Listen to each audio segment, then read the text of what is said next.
Assalamualaikum warahmatullahi wabarakatuh. Perkenalkan, nama saya Mutiara Firdaus Farhana dengan NIM 043 dari kelas 2024I. Di sini saya akan menjelaskan tentang sistem pembangkit listrik tenaga air.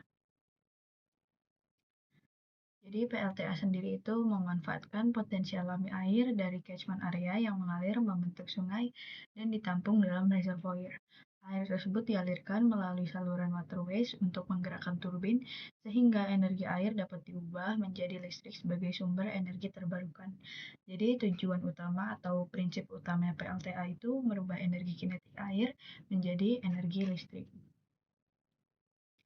Lalu selanjutnya peran PLTA di Indonesia. PLTA berperan sebagai sumber energi terbarukan yang memanfaatkan air untuk menghasilkan listrik secara bersih dan stabil.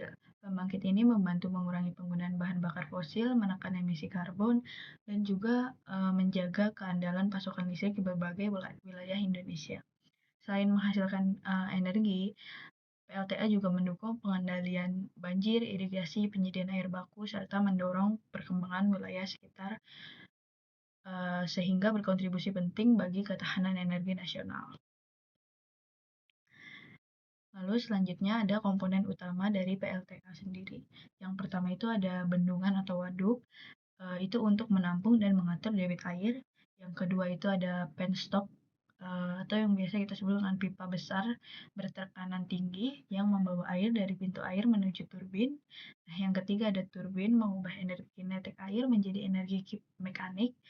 Lalu yang keempat ada generator, yaitu mengubah energi mekaniknya menjadi energi listrik. Lalu yang kelima itu ada intake, itu untuk mengatur masuknya air.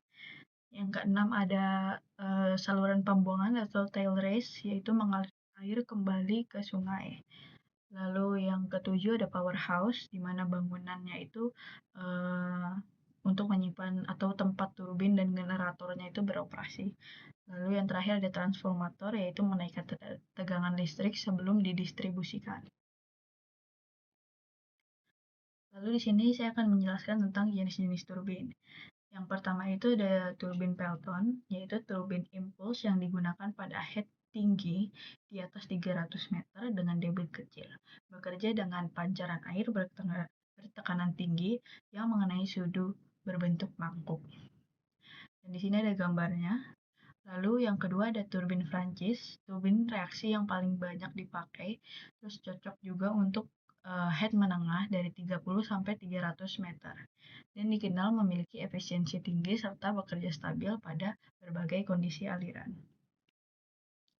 Lalu yang terakhir ada turbin Kalpan. Turbin ini digunakan pada head rendah di bawah 30 meter dengan debit air besar, bentuknya seperti baling-baling dan sudunya dapat menyesuaikan aliran. Yang ini tuh cocoknya untuk sungai besar dan PLTA run of river.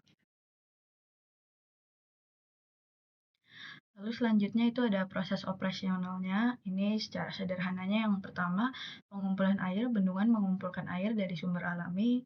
Lalu yang kedua, pengaturan air, yaitu pintu air mengontrol aliran air ke turbin. Yang ketiga, pembangkitan energi. Turbin berputar akibat aliran air, lalu dia menggerakkan generator. Nah, yang terakhir itu generator mengubah energi mekanisnya menjadi energi listriknya, seperti itu. Lalu di sini saya akan menjelaskan tentang klasifikasi PLTA. Klasifikasi PLTA itu dibagi menjadi beberapa bagian. Nah, yang pertama ini berdasarkan tinggi jatuhnya air. Yang pertama itu ada PLTA tinggi jatuh atau yang biasa disebut high head dengan ketinggian di atas 300 meter. Nah, yang kedua ada PLTA tinggi jatuh sedang atau medium head dengan ketinggian 50 sampai 300 meter. Nah, yang ketiga itu ada PLTA tinggi jatuh rendah atau low head dengan ketinggian di bawah 50 meter. Lalu selanjutnya ada berdasarkan sistem aliran airnya. Yang pertama itu run of river, memanfaatkan aliran sungai tanpa waduk besar. Yang kedua reservoir atau storage tap. Ini dia menggunakan bendungan besar dan waduk sebagai penyimpanannya. Lalu yang ketiga itu ada pump storage. Dia dapat memompa air kembali ke atas untuk penyimpanan energi. Lalu ini PLTA berdasarkan kapasitas dayanya. Yang pertama itu adalah large hydro itu dia menghasilkan listrik di atas 10 megawatt. Nah, PLTA ini tuh berskala besar yang digunakan untuk suplai listrik jaringan utama dan pembangkit nasional. Nah, yang kedua itu ada mini hydro dari 1 sampai 10 megawatt, pembangkit skala menengah untuk memenuhi kebutuhan listrik di daerah atau di industri kecil. Nah, yang ketiga itu ada micro hydro dari 100 kilowatt sampai 1 megawatt. Ini cocok untuk komunitas kecil, desa terpencil, atau sistem off-grid mandiri. Nah, yang keempat itu ada Paiko di bawah 100 kilowatt. Kapasitasnya sangat kecil, biasanya untuk rumah tangga atau beberapa bangunan dengan kebutuhan listrik yang minimal. Lalu di sini ada kelebihan dari PLTA itu sendiri. Yang pertama, energi terbarukan, terus tidak menghasilkan polusi udara. Nah, yang kedua itu efisiensinya tinggi hingga 90%. Yang ketiga, biaya operasinya tuh rendah setelah pembangunannya selesai. Yang keempat, dapat mengatur aliran sungai dan mencegah banjir. Yang kelima itu umur operasinya panjang, biasanya bisa sampai lebih dari 50 tahun. Dan yang keenam itu dapat digunakan untuk irigasi, perikanan, dan wisata sebagai manfaat tambahan. Lalu PLTA juga mempunyai kekurangannya sendiri. Yang pertama itu biaya pembangunannya tuh sangat tinggi dan butuh waktu yang lama. Nah, yang kedua butuh lahan yang luas untuk bendungan dan reservoirnya. Terus yang ketiga dampak lingkungan besar seperti perubahan ekosistem sungai dan potensi relokasi penduduk. Nah, yang keempat itu tergantung musim. Debit air kan bisa menurun saat kemarau panjang gitu. Lalu yang kelima itu resiko sedimentasinya yang dapat menurunkan kapasitas waduk dan merusak turbin. Terus yang keenam, potensi bahaya jika bendungan mengalami kerusakan. Nah, dampak lingkungan dan sosial dari PLTA sendiri itu dapat mengubah ekosistem sungai, mempengaruhi habitat ikan, dan mengubah kualitas air. Pembuatan waduk juga dapat menyebabkan relokasi masyarakat, serta perubahan aktivitas pertanian dan perikanan, seperti yang tadi sudah dijelaskan. Tapi meski demikian, PLTA itu lebih ramah lingkungan karena tidak menghasilkan emisi langsung, seperti itu. Selanjutnya, di sini ada perhitungan daya sederhana dari PLTA dengan rumus umumnya itu P sama dengan Rho dikali G dikali Q dikali H dan dikali eta. Dengan keterangan Rho-nya itu massa jenis air 1000 kg per meter kubik, G itu gravitasi 9,8 meter per second kuadrat, yang Q itu debit air meter kubik per second, dan H itu ketinggian jatuh air meter, dan eta itu efisiensi sistemnya. Lalu di sini ada perhitungan efisiensi dan kerugian atau losses. Terus total efisiensi PLTA itu eta turbin dikali eta generator dikali eta transformator dikali eta hidrolik. Nah, losses utamanya itu meliputi yang pertama itu ada head loss pada pipa, yaitu gesekan dan turbulensi. Yang kedua ada mechanical loss pada turbin, bearing, dan gesekan. Yang ketiga electrical loss, yaitu ada chopper loss, iron loss pada generator. Terus ada turbulence dan vortex loss pada intake dan air leakage pada seal turbine. Selanjutnya, di sini ada parameter hidrologi penting. Jadi PLTA itu sangat bergantung pada parameter berikut. Yang pertama itu debit aliran air Q akan berfluktuasi saat musim hujan maupun kemarau.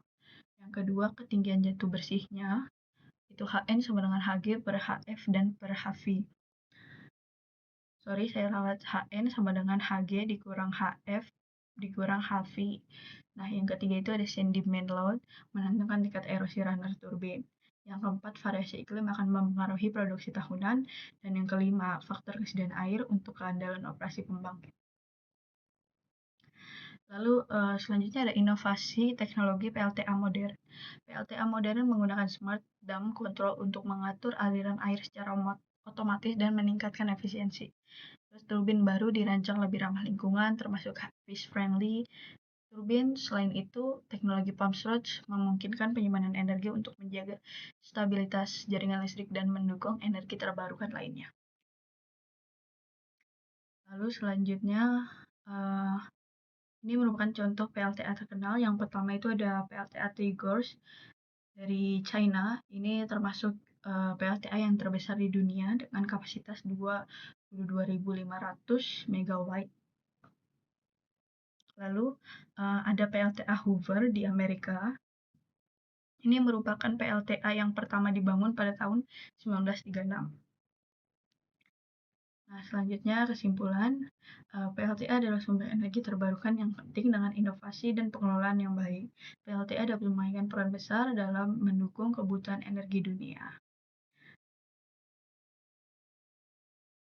Begitu presentasi dari saya. Wassalamualaikum warahmatullahi wabarakatuh.